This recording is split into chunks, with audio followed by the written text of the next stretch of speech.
Ladies and gentlemen, welcome into the Slightly Warm Seat podcast. My name, as always, is Jonah King, and I'm sitting here with yet another special guest, as all of them are special. This one you might know from way back.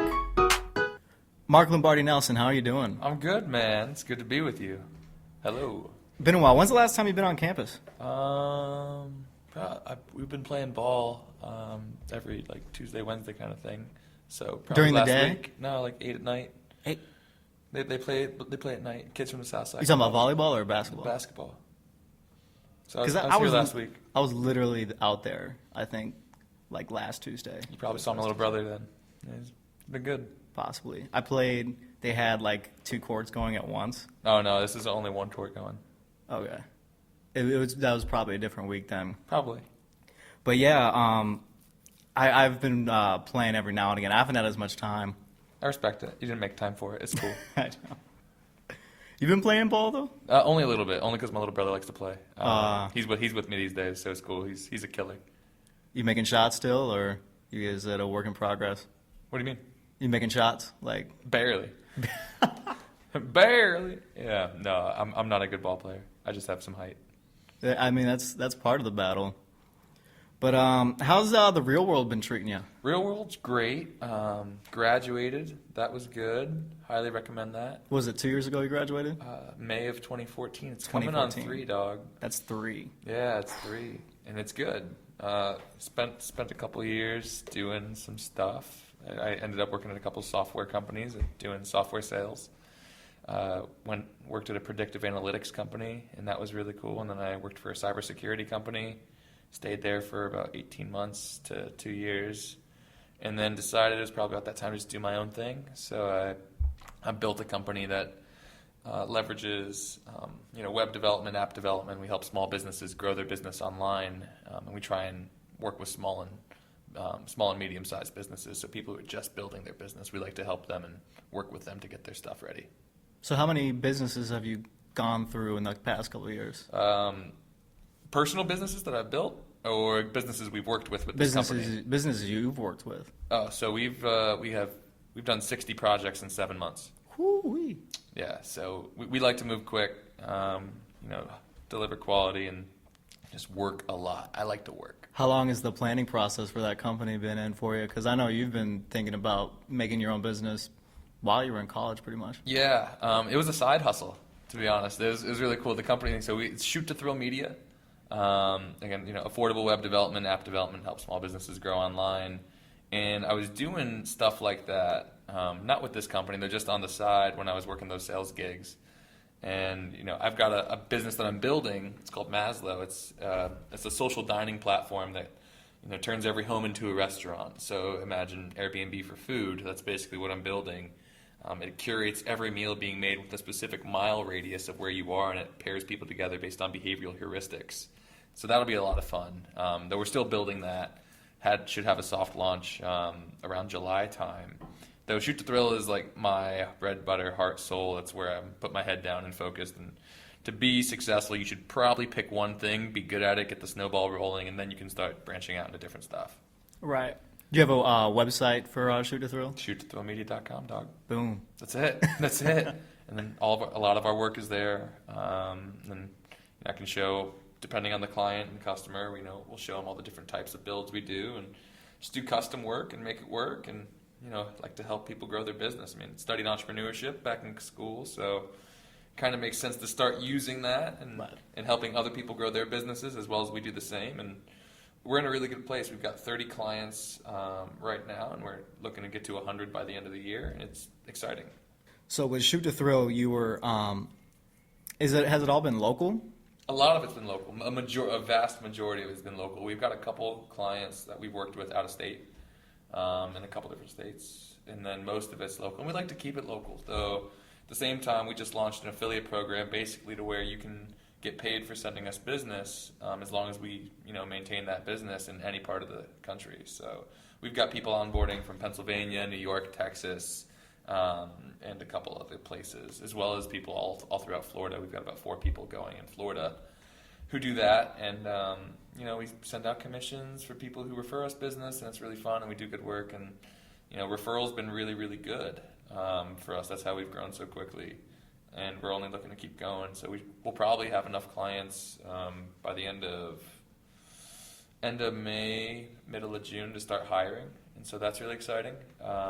Brings a whole new level of business to the game. When you're onboarding a team and you're thinking about company culture and you're thinking about the best way to scale your business and build it sustainably, so you can last for years rather than months. That's the exciting part. When you were going through college and after you graduated and you were working with some of these other software development companies and such, did you know that Shoot to Thrill was going to be the place you'd end up being now? And no chance. Zero. Shoot to Thrill happened out of luck, man. It was really it was a side hustle. That's what I'm saying. I was just doing some SEO stuff. I was doing some basic web stuff, just going as a go. And it turns out a fellow friend of mine, connected from somebody who I was friends with at the time, was basically a friend of mine from entrepreneurship degree back when I was younger in it. He graduated before I did, and we were reconnected from a mutual friend who was using both of us to sell our services. And then we ended up connecting really well, and we had a very similar mindset as to the business model and what could be done locally, and we complement each other really, really well. So it just made sense to move forward and go with it, and it's just, never look back. It's, I've built a couple companies before, and, obviously this is the one that's worked best. I'm able to support myself and my family with this. And the other ones, you think about what went wrong, and a lot of it happens to be partnership, and just how people work well together and contribute together. And I couldn't ask for someone who's a better complement. Matt is my guy, and we just work extremely well together. So it's really, really fun when you find stuff like that and it works. Highly recommended. Did you start it with them? Yeah. So was it just you two at the start, or were there other people on board? Yep, just us two at the start. How many people are in the company now? So it's us two full-time. We have a few contractors. We have 5 strategic alliances, and we have 4 Florida affiliates, and 1 Pennsylvania, one Texas, 1 New York. How do you keep in contact with all these people? Is it all emails and stuff? Is your inbox always flooded? You got systems and tools, man. That's part of the sauce, right? You figure out how you manage it best, and I've actually figured out a way to automate a lot of it. So, the tools are out there. You just have to be resourceful enough to find them and learn how to use them. And then it's pretty simple. Just standard communication. The same way I get so much business off of Facebook, you'd be shocked. It's just so cool how, the different tools and mediums that we leverage on a daily basis can be used in your enterprise, in your hustle. So, Facebook works great. Email's always great. We have, a wide variety of other ways we reach potential clients and prospects, and really just businesses looking to grow their stuff and looking for a team that's willing to invest in them. And that's really the thing, right? So the cool part about what we do is, it's basically like an investment firm for tech, right? I'm able to put the services and the skill set into your business, and if we build the right partnership, we're going to have a very long-lasting and very fruitful relationship together, because if I do my job right, you're going to make more money. People like to make money. Duh. People like to be happy. Duh. Typically, they're not always interconnected, though. Have you made those two things come together? And have there been parts where you feel like going after one has hurt the other? Sure. Money does not equate to happiness, right? And I don't have the cards figured out. I met with somebody I look up to this morning, and it was basically hey man, I'm looking to spend a little bit more time in the community now. What should I get involved in? I'm trying to figure myself out, figure my life out, in that very spiritual and self-reflective way. And it's you pretty much feel I get the impression you've got it figured out, in the things that you've achieved are things I'd want to replicate in my own way. It takes me through this exercise and talk about the definition of happiness and success and all that kind of stuff. Money is not the equalizer in that case. There's a lot of people who have a ton of money and are not happy, and I know a lot of them personally, right? So you have to be grateful, you have to be gracious, you have to be humble, you have to love what you do, love who you are. And for me, that's a journey, because I don't love myself yet. I don't know if you've ever seen the Matthew McConaughey speech where it's who's your hero? It's me in 10 years. I'm chasing. And so I feel relatively insatiable, so that that satisfaction doesn't occur for me. one of the things I've always wondered, because I've kind of followed your journey. Sure. Facebook obviously is a great tool to kind of see where people are. And from my perspective, just as a friend and just someone that's just watching you grow and do things, is that you've taken, in my estimation, a lot of risks. And typically, as anyone that does entrepreneurship or is building a business, risk is pretty much the name of the game. Yeah. And I think you've talked about you've been building businesses, some work, some haven't. Have there been any times where things were really like, oh shit, like this might have not been the right move, or All the time. You just kind of take it as a learning experience, or All the time. I've made multi-million-dollar mistakes, and I can quantify them too. It's like, if you're familiar with Jet.com, it was a business built and sold within a 2-year time window. I think I remember this. Yeah, I had an opportunity to have a small equity stake that would have accounted for a $2 million buyout when they sold for $3.3 billion to Walmart. Jesus Christ. And I messed it up. And that was on me. Like, I wasn't tenacious. I didn't follow through on it. And I had the opportunity to. So, things like that'll stand out. There's been other stuff to where, you could have invested money and it could have worked. Or this business, someone else executed it better. Though someone else executed it better. You didn't care about it. So what are you going to learn from it? And you got to be, reflective on things like that. You have to really, tear back the sheets and call a spade a spade. So, there's a ton of things I failed at, which is awesome. And risk is absolutely the name of the game. There were a couple months I was scared. There's a couple months I didn't have enough money to put food on the table. Credit debt's a thing, dog. A lot of the time, I tell you, we didn't. I just did my taxes. It is so funny. Those are always fun. Oh yeah, It was really funny because I looked at how much money I made last year, and it was not as much as it felt like. It felt pretty good, and then I'm looking at everything. It's like, all the money kind of came from side hustle stuff, and my real job. I quit my job May 13th. Making nominal amount of money. I probably made like 11 grand from like January to May working for a company full time. Ooh. And then it's like 40 grand a year. Like, you're doing that thing. Like, that's fine. Yeah. You're supposed to make commissions, and that just wasn't happening. Though that's neither here nor there. Right. Though I look after it and I think of, like, how did I keep the lights on? Like, what did I do to make that work? And it's expensive out here. It can be. I've Right. hacked my lifestyle. I pay $175 a month for rent. Of course, you would figure that out. You got to do it. You know what I'm saying? Hustle it. Be resourceful. Right. I spend all my money on food, and I live that life. I'm an amateur chef, so that's where that should be. It was so very funny because you'll find a way. Like, it's not an option. Once you take that leap, you will figure it out. So for me, it was figuring out which thing to focus on. There was a moment I had where somebody I looked up to was living with me. It's like a friend tour, that one of those older friends who's pretty wise and Right. said, like, you got to listen to the stuff that they tell you, that they're also a bro. He looks at my whiteboard. I've got like a 10 by 10 whiteboard hanging in my room, and there's 12 businesses on it that I'm managing and measuring. He's like, what is that? He's like, that's chaos. I'm like, no, man, leave it alone. Like, everything's working. He's like, no, here, we're going to go through an exercise. Get rid of half of those. So I say, okay, I'll get rid of half. Like, fine. So there's 6 left. And he says, get rid of half of those. I'm like, no, I'm not going to do it. He says, do it. So I do it. And so there's 3 left. And I'm like, all right, this is it. Like, this is my steps. Like, get rid of 1. And I'm like, pull my hair out.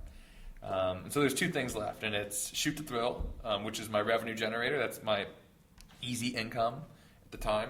It's how I'm paying the bills. And then it's Matform, the thing I'm really passionate about. And, that wakes me up in the morning. And so he's like, all right, now which one do you have to focus on? I'm like, well, I got to make money. Right. It's like, I'm out here hustling. Like, I got to build a nest. He's like, all right, well, that's it. So that's your main and that's your side, and that's how you do it. And if you focus on that way, all of us have a lot of ideas, and ideas will get you only so far. I know a lot of idea people, and ideas, it's awesome when you have great ideas. Nothing wrong with that. Though, if you don't act on it, it's worthless.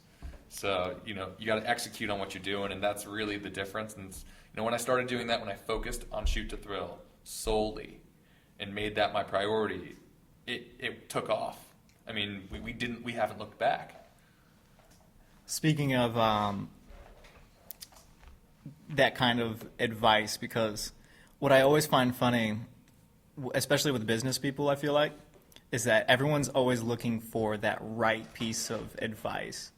And I've always wondered in my mind, because you're somebody that's always, you're a smart person. Barely. Or not yet. You're at least a logical thinker. I work really hard. So that's about it. Can you give, because obviously people want to know. Sure. People want to know in general. People want to know, can you give people a piece of advice about business and entrepreneurship that's not cliche? Probably not. Probably not's the real answer, because you've already heard everything you ever need to hear. There's not one damn thing that I can tell you that you haven't already heard. Do it yesterday. It's all about the execution. Work harder. Be patient. Like, you can go to any of these proclaimed like self-help gurus and all these people who are telling you, these motivational speakers, they're not lying. Right. Like there's sauce in it. Like, if you wake up, if you work really, really hard, if you put your hours in, if you're patient, if you're an expert at what you do, if you do the 10,000 hour thing, right place, right time, product market fit, you take care of all that kind of stuff, it'll work.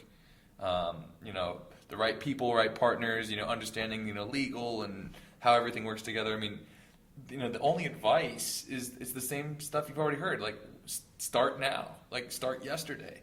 The longer you wait on it, the less you share your information, the less you actually validate it, bring it to market. You're just telling yourself a story. You're lying to yourself, and it's a joke. So look yourself in the mirror and say, am I going to do this or not? I have a curveball for you. You ready? Perfect. How's being SG president? Oh, you're so stupid. I look back to college and think of it as one big party. One big party.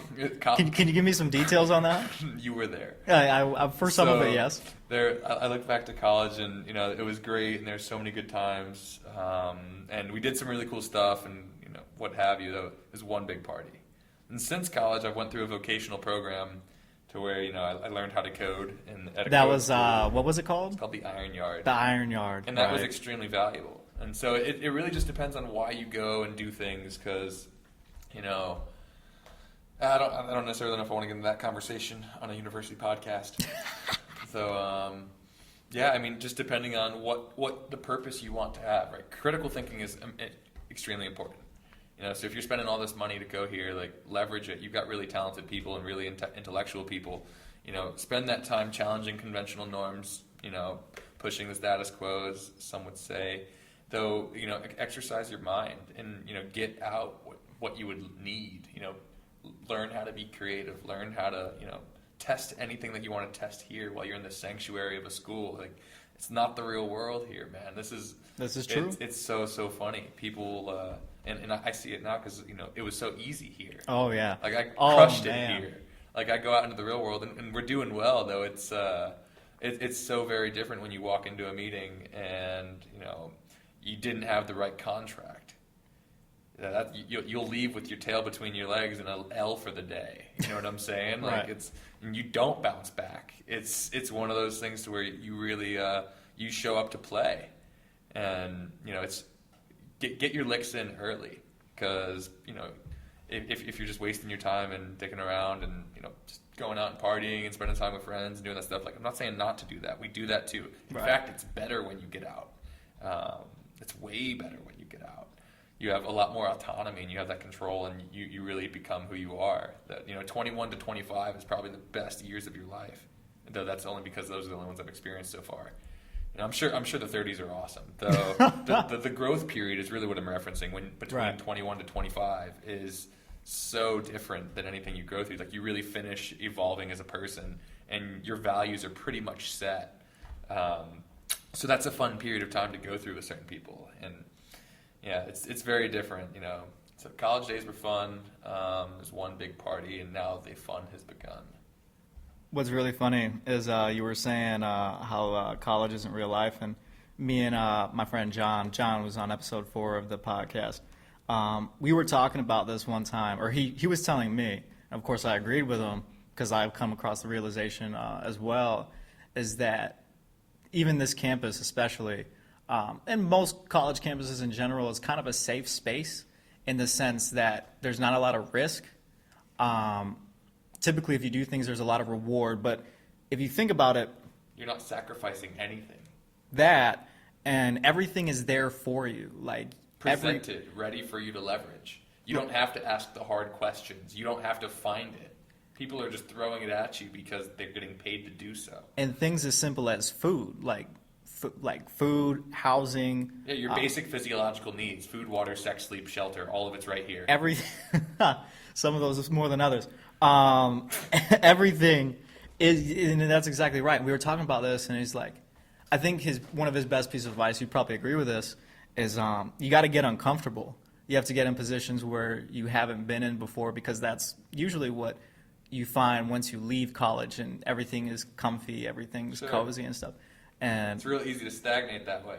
Because I was talking with him about that as I've been trying to move into the workforce and stuff. We call that embracing ambiguity. It's a very common thought process. That's a nice big word right there. Creative problem solving. It's embrace ambiguity. Ambiguity. That's a fun one. But yeah, and so that's always one of the things. One of the things I always try and tell people, especially the young kids. What's young kids? You're a young kid. I'm old, man. I'm a young kid. I'm old. You don't realize it. I'm 24 and I'm a young kid. I'm 22 next week. The thing is, I'm an old 22. That's okay. I'm an old 22. You'll realize real quick when you graduate in a couple of weeks, you're real young.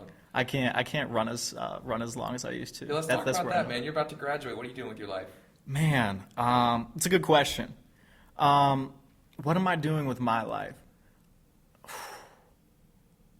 I'm just finding the whole goal once I graduated was to be able to go somewhere and do something I enjoy. What do you enjoy? I enjoy creating. I enjoy creating content, and right now I work with the Tampa Bay Rowdies as an intern.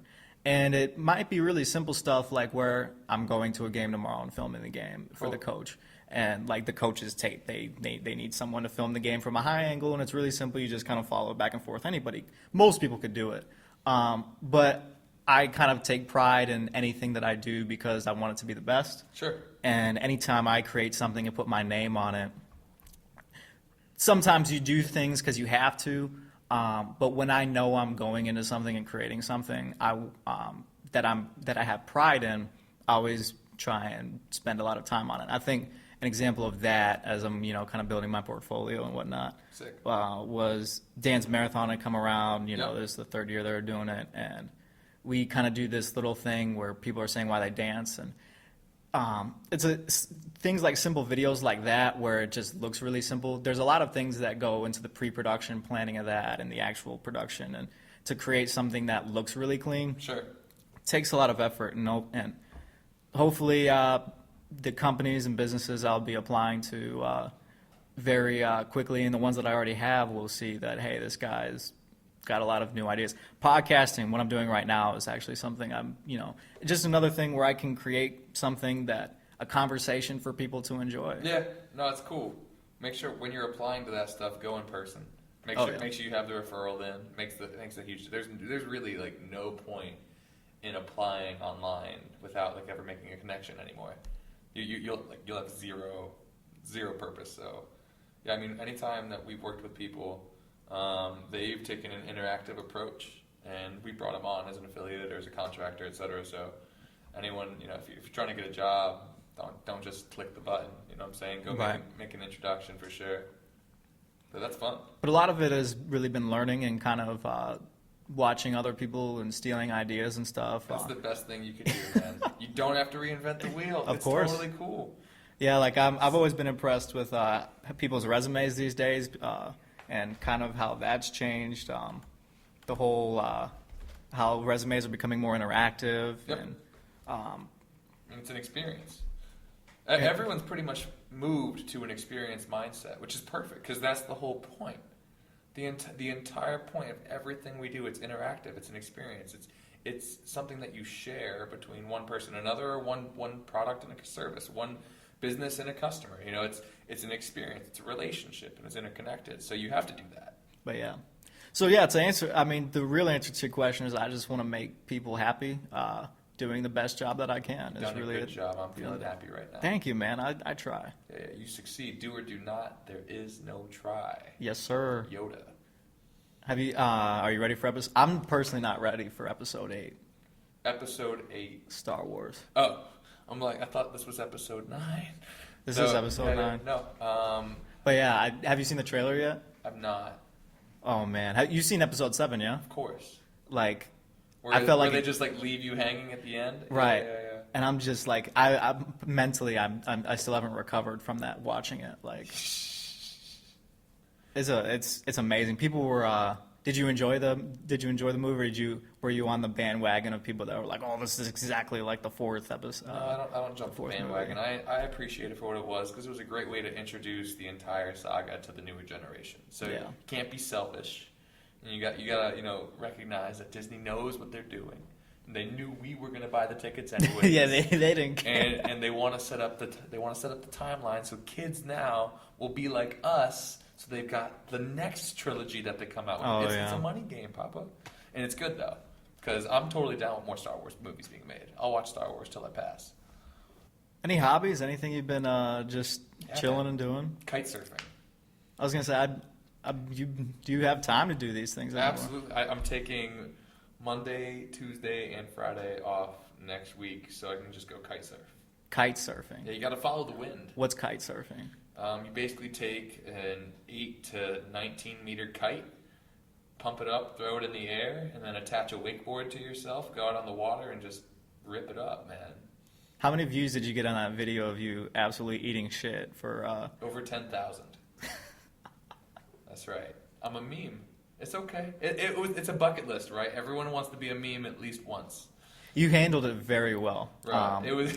I appreciate that. Really, I really want to do a video breakdown, and maybe I will in the future of just how, because everyone loves reaction videos, or when people talk about stuff. But I think I was most impressed with how you just got up and you were like, that happened, and I'm moving on with life. It definitely hurt. That was funny, but when the video went out, I didn't recognize that it was the news guy who caught it. So it's like Fox 13 posts my epic fail. It's like, yeah, it was a great day to kite surf in Tampa Bay, but not for everyone. And I'm the not for everyone eating it because my buddy launched my kite without my harness being attached. So whoops. Yeah, in that sort of scenario, there's two options. You either let go of $1,000 kite and you never get it back. That's a lot of money. Yeah. Jesus, I didn't know it's $1,000 for a kite. Yeah, it's not it's not a cheap sport. The barrier to entry is kind of high. The community's really cool, so it's worth it. And it's amazing. It's addicting. Like it's addicting to the point where I will move meetings specifically so I can take the day and go kite. Like that's really. Is it like an exhilarating absolutely. It's exhilarating and thrill peaceful ride at the same time. Yes. Because it's you, the kite, and the water.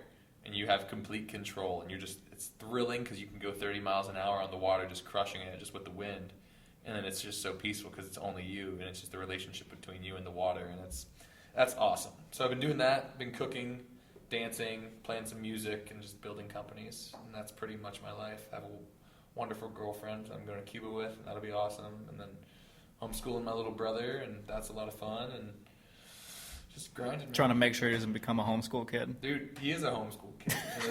But his life is better than every other 15-year-old I've ever met in my entire life. His life is so cool. I wish I was him when I wish I was him when I was his age. He's just a baller. He's building a fitness apparel company right now, and he's just all into fitness, getting his brand launched, going through supply chain, getting all the,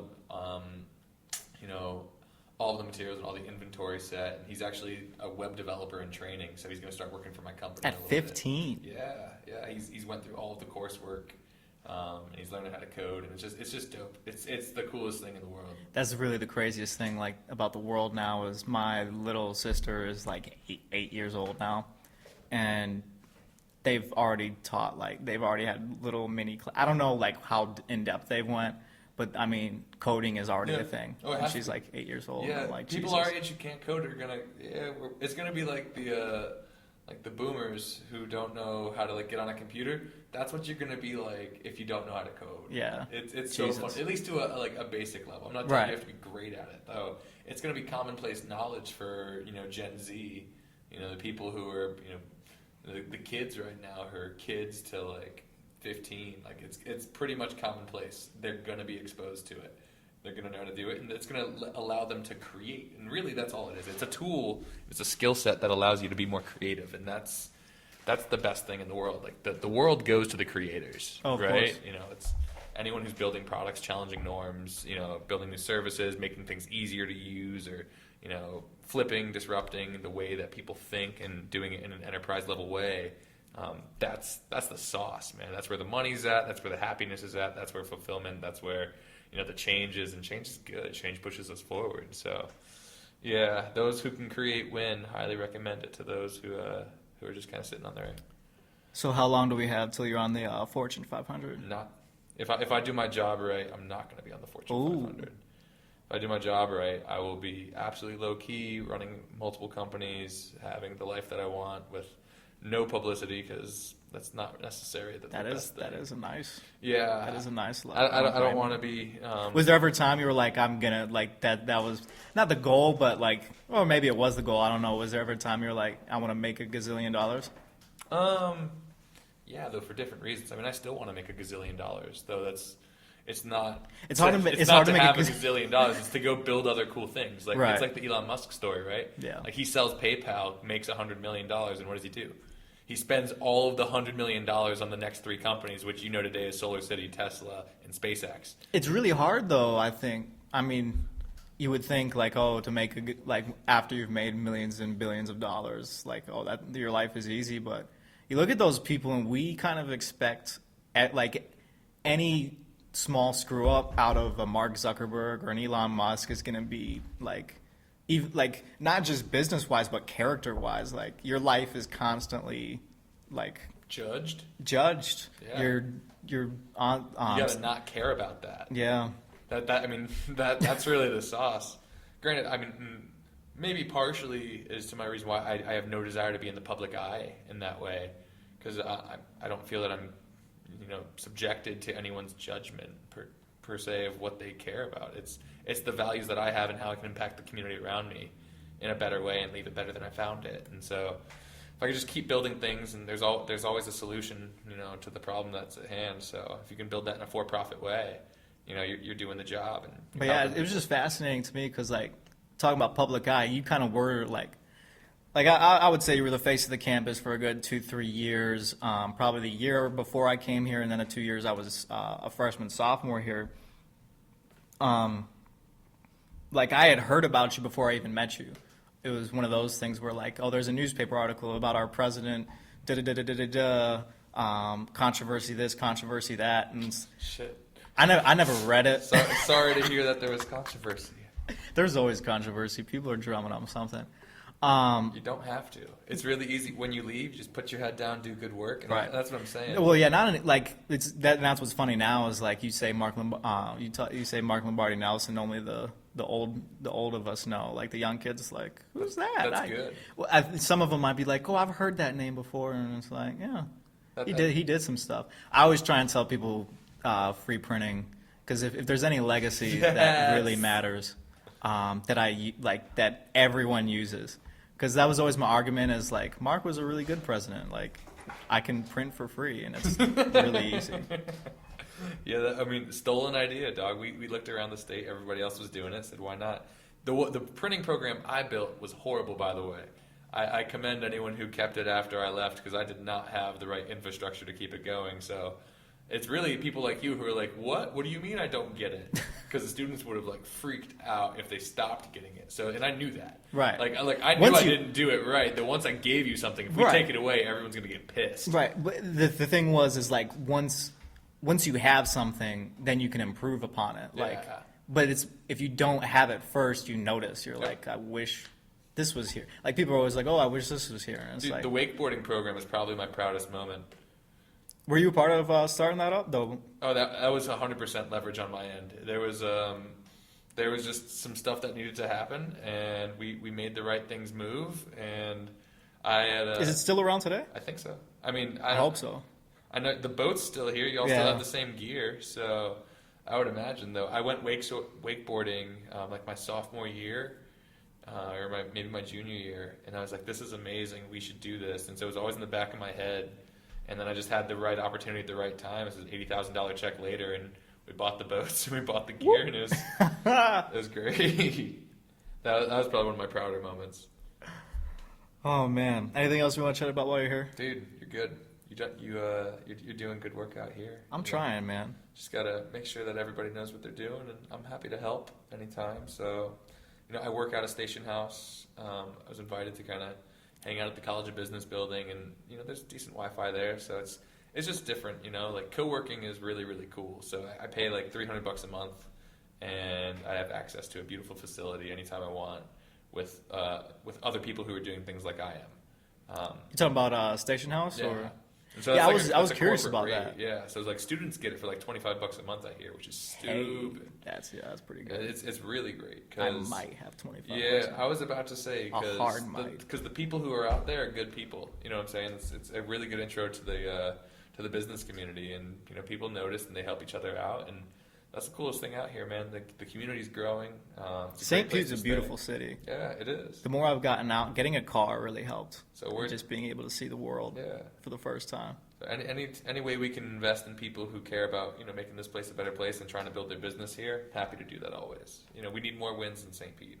We need more wins in Tampa Bay. So that's the motto. We got a bunch of people building some really great stuff out here. Gonna invest in them as much as we can, as well as ourselves, and solve a ton of problems, make the world a better place, make some money while we do it, and then have a lot of fun celebrating the success we just had. My last thing for you. Perfect. You've been to Wawa, yeah? Yeah. Have you had a Wawa milkshake? I have. Which one? Did you get chocolate, vanilla, or you get something a little crazier? No, just chocolate. Just chocolate? Just See, chocolate. I don't know what it is about me. I used to love chocolate growing up, but like vanilla just for some reason took over. I don't know when. That's really sad to hear. I don't know what it was.